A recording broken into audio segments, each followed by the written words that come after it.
Bienvenidos, bienvenidas. Facundo te saluda de nuevo.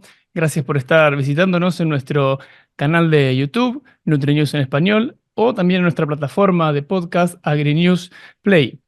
En el capítulo de hoy vamos a estar abordando una serie de conceptos que tienen que ver con la elaboración de piensos. Nuestro invitado, además de ser un compatriota mío, ha colaborado con nosotros en alguna edición de NutriNews Latam, justamente hablando de estos temas, de procesos de elaboración, que es su área de especialidad. Le damos la bienvenida y un afectuoso saludo a Ricardo Hume. Buenos días, Facundo, y a todos los que nos estén escuchando. Este, un saludo de Argentina. Ricardo, Y sí. bueno, el tema que voy a comentar es la elaboración de piensos en una fábrica. Y eh, en principio vamos a decir que hay cuatro etapas fundamentales en lo que es la elaboración de piensos. La dosificación, la molienda, el mezclado y el peleteado o enfriado, si es que el alimento no sale en forma de harina. Entre estas cuatro etapas, yo diría que hay dos críticas y dos importantes. Las dos importantes son la molienda, para establecer una determinada granulometría, y el peleteado para que el, el alimento salga perfectamente bien mezclado y los pollos lo puedan, los animales en general, lo puedan consumir bien y que haya poca harina de desperdicio. Estas son dos etapas que yo las llamo muy importantes. En un examen sería entre sacar un 8 o un 10, si es que fuera 10 la máxima puntuación. Respecto de la dosificación y la homogeneidad de mezclado, yo diría que es aprobado o desaprobado, Estas son las porque críticas. Así, son las así las críticas, definió. efectivamente. Bien. ¿Por qué son las críticas? Porque cualquier error en la dosificación o en el mezclado eh, apuntan a que pueda suceder o una carencia de algún determinado elemento de la fórmula o una sobredosificación o mal mezclado y se produzca una intoxicación. O sea, cuando salimos de un cierto rango por mal mezclado o mala dosificación, estamos en la carencia o en la posible intoxicación. En lo que respecta a dosificación, este, lo que tenemos que saber desde el punto de vista de la nutrición es la sensibilidad de las balanzas, pero la precisión de dosificación es algo que generalmente está en manos del control de la gente de plantas, de la gente del molino. En ese sentido, es importante porque la buena dosificación, el proceso de pienso, de elaboración de piensos, no es continuo, es por baches. Entonces, una buena dosificación nos va a garantizar que batch tras batch el alimento va a salir bien con todos los componentes incluidos.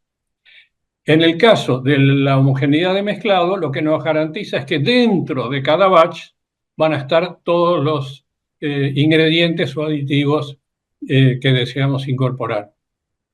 De estos cuatro procesos, Ricardo, que bien mencionas, usted en el contenido que comenté al principio, ¿se focalizó o hizo mayor profundidad en justamente la homogeneidad de mezclado? ¿Qué consecuencias puede tener, digamos, no realizar este proceso de la manera correcta? Bueno, una mala homogeneidad, en principio, algo que podemos ver son lotes desparejos. Y en segundo lugar, lo que podemos ver es algunos problemas, como mencionaba recién, de carencias o intoxicación. Todo esto apunta a ya sea una mala performance o lotes desparejos difíciles de alimentar apropiadamente, ya sea la especie que sea, ¿no? Pero básicamente es eso. Ricardo, la presentación física del pienso es por supuesto importante en todos los sectores de la ganadería, pero tiene una mayor importancia o una mayor ponderación, digamos, en la avicultura. Esta parte del proceso, digamos, también tiene mayor consecuencia en la actividad avícola que en la porcina, por ejemplo. Digamos, hacer el mezclado de una manera mediocre, ¿tiene una consecuencia mayor en avicultura que en porcicultura? Esa es una buena Lo bloqueé un pregunta. poco, ¿no? No, no, Primero saber está si me expliqué, clarísimo. ¿sí? En primera instancia, este, tendemos a pensar de que cuanto más pequeño sea el animal, léase, cuanto más pequeño sea el bocado que coma el animal, va a ser más crítico que en esa pequeña cantidad de pienso estén todos los componentes de la fórmula. Cuando pensamos en rumiantes, en vacas de producción de leche o en ovillos, donde las cantidades que comen son mayores, lo cierto es que parecería que importa menos y lo cierto es que en la práctica se ve que se compensa más. Y en este sentido, la homogeneidad de mezclado tiene que ser igual para pequeños animales como para grandes. Este, porque la homogeneidad de mezclado, si puedo entrar en el tema ya de cómo medirla, se mide básicamente por el coeficiente de variación.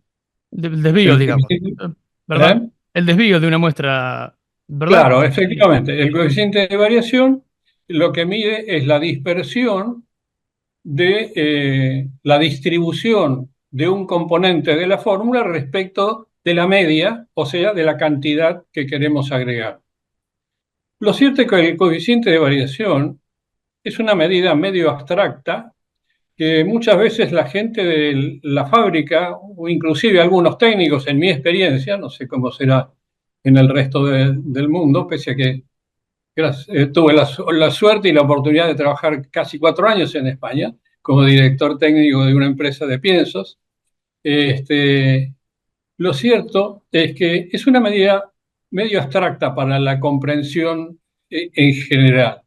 Entonces, lo que hay que hacer es ir un paso hacia atrás y decir, si yo quiero tener un componente de la fórmula en X cantidad, más menos 5%, más menos 10%, es ahí donde tengo que empezar y establecer los límites de proceso.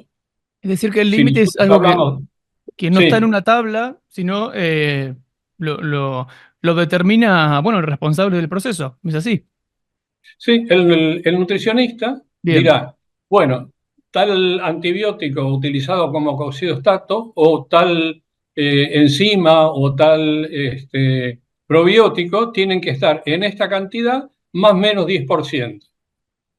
En el caso de los coccidostáticos, por ejemplo, a lo mejor a partir de un 10, un 15 o un 20% más producen intoxicación y un antiparasitario, por ejemplo, en menos de un 10% por ahí no tiene efecto. Entonces, lo que establece el nutricionista es el rango dentro del cual un componente debe estar en la fórmula.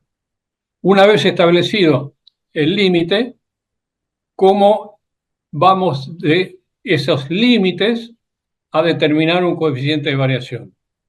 Y entonces llega la ocasión de decir, bueno, a través de qué indicador de la mezcla nosotros vamos a decir que esto está bien mezclado o no.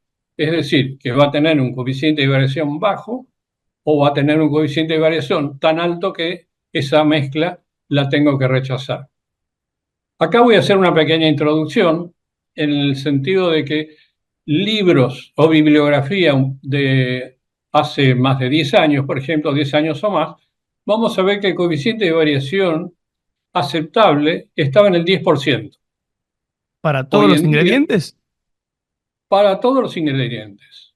Bien.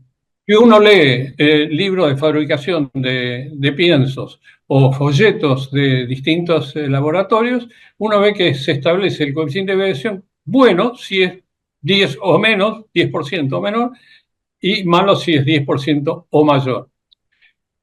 Hoy por hoy ya esto ha quedado obsoleto y se dice que una mezcla es homogénea cuando el coeficiente de variación es 5% o menos. Es decir, nos hemos puesto más estrictos, digamos. Nos hemos puesto más estrictos, Menos margen de error. efectivamente.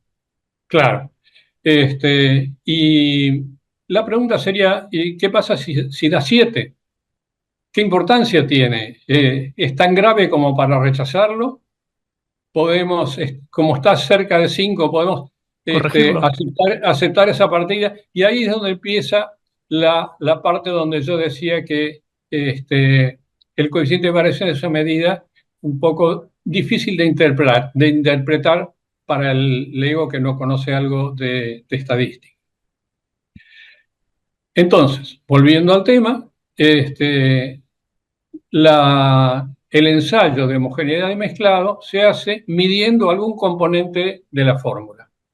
Puede ser una enzima, puede ser un antibiótico si se trata de un alimento medicado, puede ser un mineral, pero tiene que cumplir básicamente dos condiciones. La primera condición, que represente una fracción importante de lo que se está por medir. Bien, Y lo segundo es que tenga su método de análisis tenga un coeficiente de variación muy bajo. Porque si el coeficiente vamos a poner un ejemplo. Si analizáramos manganeso o zinc, donde el núcleo mineral o el blend mineral aportan una fracción importante del zinc o del manganeso, el método analítico para analizar zinc o manganeso debe tener un coeficiente de variación muy bajo, si no, no nos serviría para evaluar de manera indirecta el resto de la homogeneidad de la mezcla. sí, podríamos juzgar el mal mezclado en realidad por un error de análisis químico y no por el mezclado en sí. Exactamente. Nos podría dar una variación muy grande cuando en realidad la variación grande está inducida por Sí, un método de análisis no muy preciso del componente que analizamos indirectamente.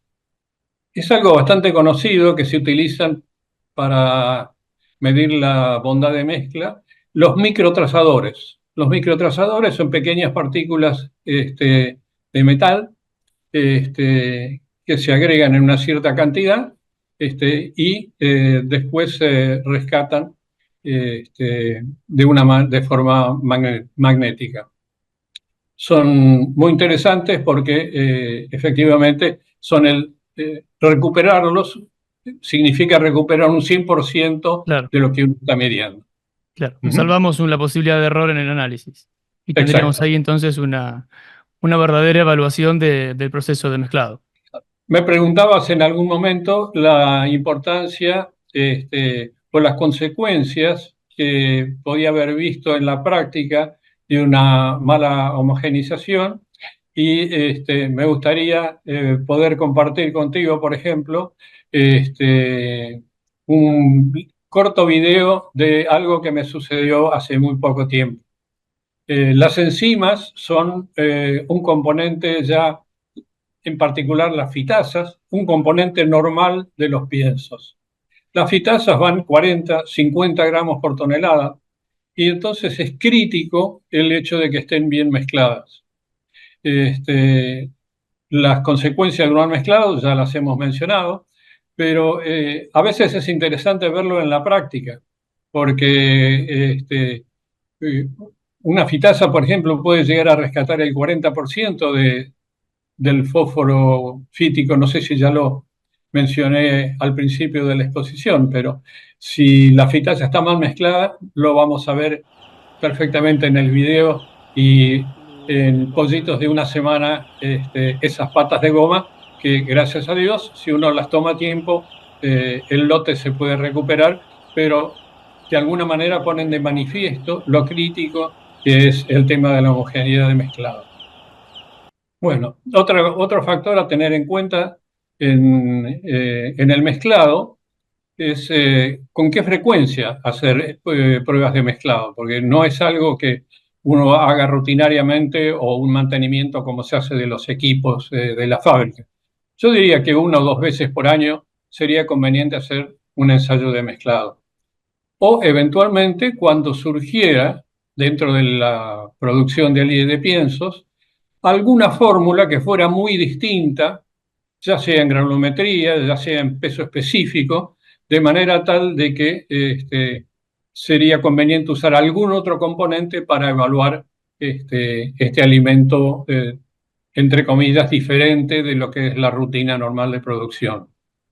Esto sucede a veces con, bueno, si hay empresas que son avícolas o de porcinos, entonces ya es un tipo de alimento que uno está haciendo. Pero hay fabricantes que fabrican para todas las especies, Claro. desde el zoológico hasta la acuacultura o las mascotas, y en ese caso es conveniente para cada tipo de fórmulas hacer un ensayo de mezclado particular.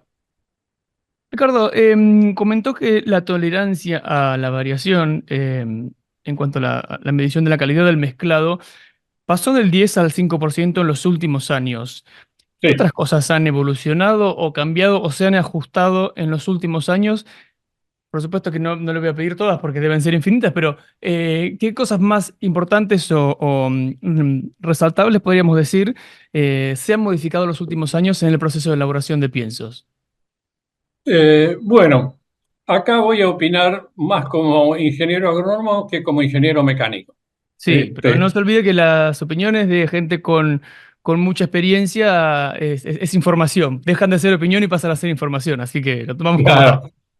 Lo cierto es que, bueno, como nutricionista me tocó estar mucho dentro de las fábricas porque mi responsabilidad en particular durante muchos años fue el control de calidad de la producción de piensos. Y eso incluía el control de calidad, diseñar los programas de control de calidad de las materias primas, de los alimentos terminados, y control de proceso, el control de procesos dentro de la fábrica de piensos.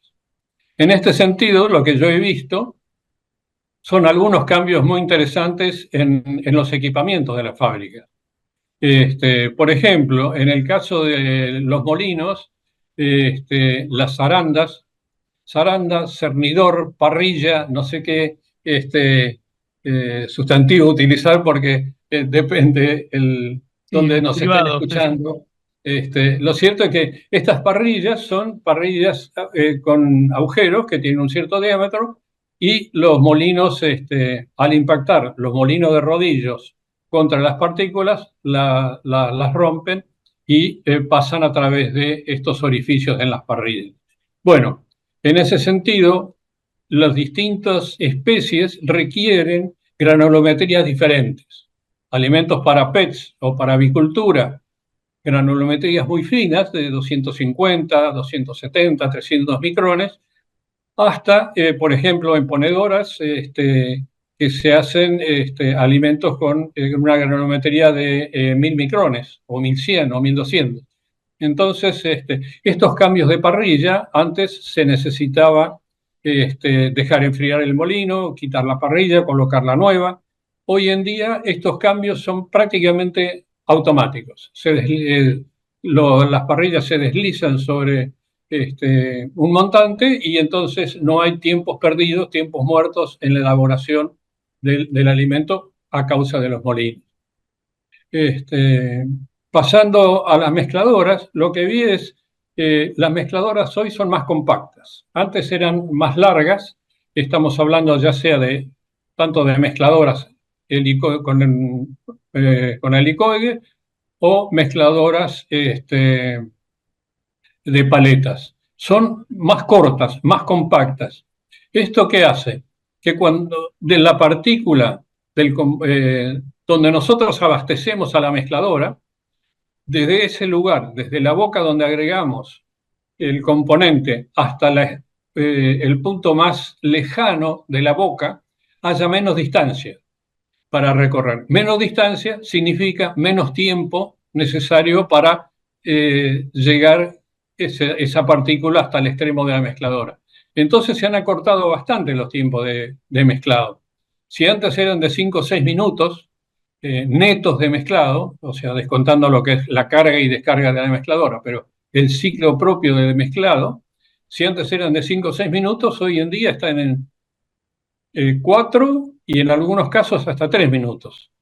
Y esto alarga ya elimina a la mezcladora como el cuello de botella de la producción de la fábrica. Ya permite una mayor producción. En lo que hace a las peleteadoras, hay varias, si bien el diseño es muy similar, han aparecido, por ejemplo, las transmisiones que antes eran la transmisión al eje de la peleteadora, era por correas, hoy en día son transmisiones mecánicas. Esto lo hace más silencioso, más efectivo y de menor consumo de energía eléctrica. También en el acondicionador de la peleteadora, donde se incorpora el vapor para aumentar la masa de alimento para ser posteriormente pasada por la matriz, había una dispersión de calor bastante importante. Bueno, hoy en día tienen mantas térmicas que permiten mantener un calor más homogéneo y que haya menos dispersión al ambiente. Y por último, las matrices, sucede algo parecido a lo de los molinos. Las matrices son piezas bastante pesadas, bastante grandes, y el cambio de matrices antes llevaba tiempos muertos en las fábricas importantes. Hoy en día es mucho más sencillo cambiar las matrices, por lo tanto pasar de matrices de 4 milímetros a 3 milímetros a 6 milímetros a 8, sin tener tiempos muertos importantes en la fábrica. Yo diría que esas son las principales cosas que yo he visto dentro de una fábrica que apuntan, lógicamente, a una mejor productividad de la fábrica. Ricardo, muchísimas gracias entonces por tu tiempo y que tengas un buen día. Bueno, les agradezco a ustedes la invitación. Ha sido un gusto y para lo que pueda colaborar, encantado, estoy a disposición. Muchísimas gracias de vuelta. Hasta allá. Ricardo Hume con un interesantísimo repaso de un contenido que hemos publicado y también agregando información acerca de los últimos avances en los eslabones de la cadena de producción de piensos, tema que, si Dios quiere y con un poco de viento a favor, vamos a tener de manera escrita en alguna próxima edición. Hasta aquí con el contenido de hoy. Será hasta la próxima. Gracias por acompañarnos. Adiós.